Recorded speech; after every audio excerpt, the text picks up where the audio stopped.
evidence on a cease order against forcible vaccination। जो भी supreme court का order आया है अगेंस्ट में फोर्सिबल वैक्सीनेशन को लेकर के, उसमें ये कहा जा रहा है जो एविडेंस को ज़्यादा महत्व दिया जाएगा। तो आइए देखते हैं टॉपिक में क्या है। Emerging evidence not president. Evidence जो इमर्ज हो रहा है और नॉट प्रेसिडेंट। प्रेसिडेंट का मतलब होता है जो पहले ऑलरेडी कुछ घटना ऐसा घट गया हो, वो ही हम एग्जाम्पल एक दे रहे हैं, तो वो एग्जाम्पल नहीं लेना है। Must govern India's policy on vaccination. और जो इंडिया का पॉलिसी है उस पर एक्ट करना है, ठीक है, डिसाइड करना है। The Supreme Court in a decisive order has laid out a fine balance between individual liberty and the state's right to impose restriction in the interest of public safety।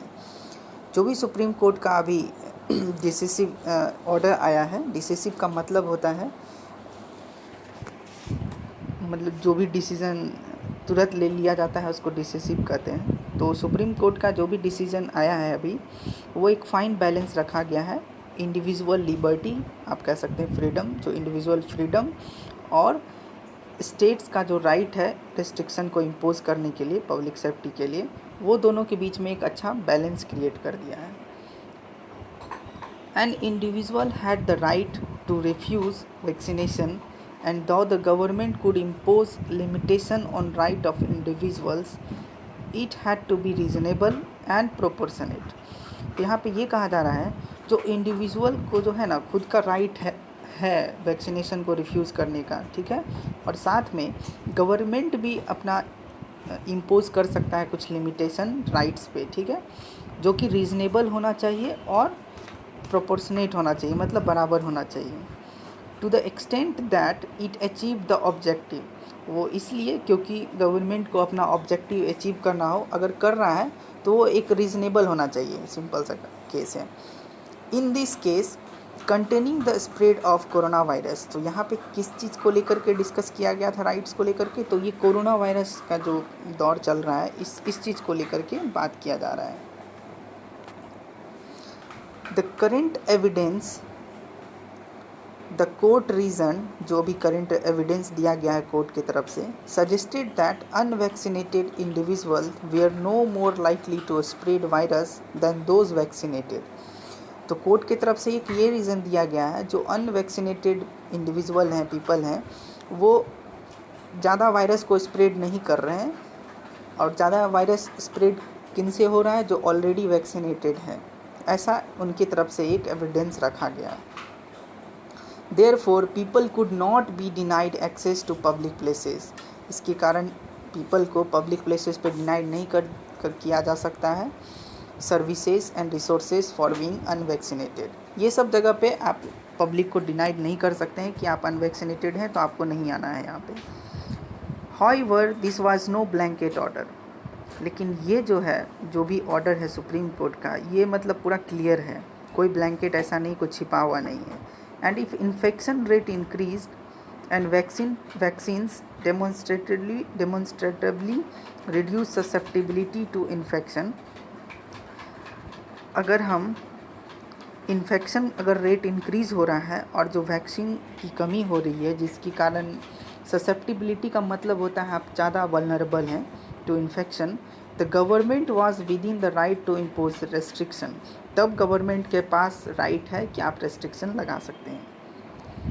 The order underscores scientific reasoning and the pandemic also continue to pose tough science conundrums that generate new knowledge and challenge received wisdom।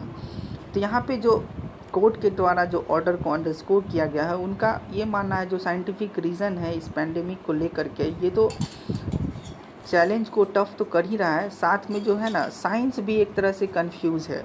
Conundrum कहते हैं, conundrum का मतलब होता है confusing, clear नहीं होना, जो कि जनरेट करता है न्यू नॉलेज, ठीक है। लास्ट ईयर दिस टाइम, मतलब पिछले साल इसी समय India was besieged by the second pandemic, और इंडिया जो है सेकेंड पेंडेमिक के दौर में आ गया था, and also awfully short of vaccine, और ये प्रॉब्लमेटिक भी था वैक्सीन की कमी होना। The central policy then was to rationalise access to vaccine because demand outstrip supply. तो यहाँ पे सेंटर का एक पॉलिसी था कि वैक्सीन को इक्वली डिस्ट्रीब्यूट किया जाए सब में, जिससे कि डिमांड जो है ना ऑलरेडी कम था, जिसके कारण सेंटर को क्या करना पड़ा, इक्वली डिस्ट्रीब्यूट करना पड़ा वैक्सीन्स को। वाइल अवेबिलिटी वाज ए की फैक्टर, और ये जो अवेबिलिटी है ये मेन की फैक्टर है। It was also because scientific evidence showed vaccination stem progression to severe diseases and the priority was to save life. और ये जो अवेबिलिटी है वैक्सीन का, ये तो की फैक्टर है ही। ऐसा इसलिए है क्योंकि ये एविडेंस में पाया गया है जो वैक्सीन है ना वो डिजीज़ को ना कम कर दे रहा है, मतलब जो ज़्यादा सीवियर होता है वैक्सीनेशन आप लिए हुए हैं तो उससे आप बचे रहिएगा। और मेन कारण सेंटर का क्या है कि लाइफ को बचाना है, पहला प्रायोरिटी वही है। Close to 75% of Indians have had at least one vaccine shot and a good proportionate have hybrid immunity. India में जो है ना ओवरऑल 75% पीपल जो है ना 1 शॉट तो ले ही चुका है, और साथ में good proportionate of have hybrid immunity, यानी कि कुछ बचे हुए हैं वो हाइब्रिड इम्यूनिटी को पा चुके हैं।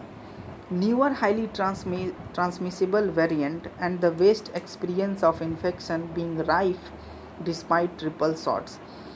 जो अभी करंट में जो भी हाईली ट्रांसमिसेबल वेरिएंट्स आया है, जिसके कारण वेस्ट ना उस इन्फेक्शन को मतलब एक्सपीरियंस किया, जो ट्रिपल शॉट्स लिया था वो भी इन्फेक्टेड हो रहे हैं। Have all depressed demand for boosters in India. अब इसके कारण क्या हो रहा है, इंडिया में सब बूस्टर शॉट्स मांग रहे हैं। राइफ का मतलब होता है कॉमन अकरेंस, आप कह सकते हैं। Well last year before the second wave, पिछले साल सेकेंड वेव से पहले vaccine hesitancy was ascribed to low uptake. पिछले साल पेंडेमिक से पहले जो था वैक्सीन का जो हेसिटेंसी था, मतलब कोई लेना नहीं चाहते थे, जिसके कारण क्या हुआ था, बहुत कम ही वैक्सीन पड़ा था। It is quite likely now that people are exercising their option for waiting for more kind of vaccines. और अभी ये देखा जा रहा है पीपल सब हैं वो वेट कर रहे हैं कि और थोड़ा अच्छे तरह का वैक्सीन मार्केट में आए तब लेंगे। The current attitude is foregrounded in the ground reality that daily infections are low despite a complete opening up of normal life. जो अभी करंट सिनेरियो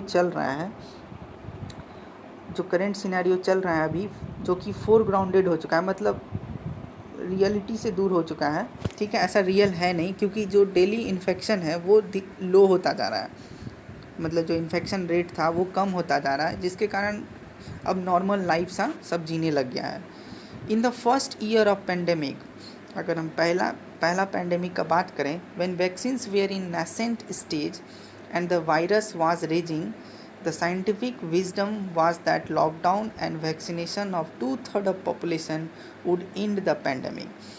जब मतलब वैक्सीन तैयार हो रहा था, जिस स्टेज में था, तैयार होने के स्टेज में था, उस टाइम वायरस तो तेज़ी से फैल ही रहा था। तब साइंटिफिक जो भी साइंटिस्ट लोग हैं उन लोग का ये कहना था कि लॉकडाउन लगा दिया जाए, और जो वैक्सीन है 2/3 पॉपुलेशन ये पेंडेमिक को ख़त्म कर देगा। ऐसा ये मानना था कि इनका साइंटिस्ट लोग का। An idea that has not come to pass, लेकिन ये आइडिया ऐसा पास नहीं हुआ। Thus it could very well with that newer kind of vaccine proven to curb transmission. अब ऐसा माना जा रहा है जो नया तरह का वैक्सीन आ रहा है ये शायद ट्रांसमिशन को कर्ब कर ले। May change the understanding of the best possible means to contain the blight. और ये जो अंडरस्टैंडिंग है ये मे भी चेंज कर दे, जिससे कि ब्लाइट का मतलब होता है डिजीज़ कह सकते हैं, रस्ट कह सकते हैं, कुछ भी कह सकते हैं। तो ये जो डिजीज़ को है ना कम कर सकता है, ऐसा मानना है जो नया टाइप का वैक्सीन आने वाला है। The suppression of individual liberty for the greater good is perhaps among the oldest. अगर किसी का फ्रीडम को आप अच्छाई के लिए आप सप्रेस कर रहे हैं, दबाव दे रहे हैं, ये मे बी पहले से चलता आ रहा हो। And the toughest question was that democracies grapple with, और इसके कारण जो है टफेस्ट क्वेश्चन एराइज होता है कि डेमोक्रेसी जो है ना वो साइज कर लिया गया है, मतलब खतरे में आप कह सकते हैं। And beyond the orders it is judicial reasoning that influence policy and future discourse when the fact on the ground change. अब यहाँ पे जुडिशियल का मेन काम आता है। अगर ऐसा कुछ सिचुएशन होता है तो ऐसा फील होने लगे कि डेमोक्रेसी खतरे में, तो यहाँ पे जुडिशियल का इंटरवेंशन होना ज़रूरी है। तो यहाँ पे यही कहा जा रहा है कि जुडिशियल का जो सोच है वो इन्फ्लुएंस करे पॉलिसी को, जिसके कारण क्या हो, ग्राउंड पे कुछ चेंजेस आए। The authorities must keep scientific evidence at the four front. जो भी मतलब लिबर्टी को सप्रेस कर रहे हैं, तो उनको अगर सप्रेस कर रहे हैं तो उनके पास एक प्रूफ होना चाहिए, एविडेंस होना चाहिए, जो कि फोर फ्रंट में दिखाया जाए, मतलब सामने रखा जाए कि हम ऐसा इसलिए कर रहे हैं। When they take decision that affect individual choice, ऐसा इसलिए क्योंकि उनके डिसीजन से जो है ना इंडिविजुअल का जो है उस पर प्रभाव पड़ता है। ओवरऑल पैसेज यही था। वर्ड्स आपको डिस्क्रिप्शन बॉक्स में मिल जाएगा। अगर आपको समझ में आया तो प्लीज़ लाइक एंड सब्सक्राइब कर दें। Thank you.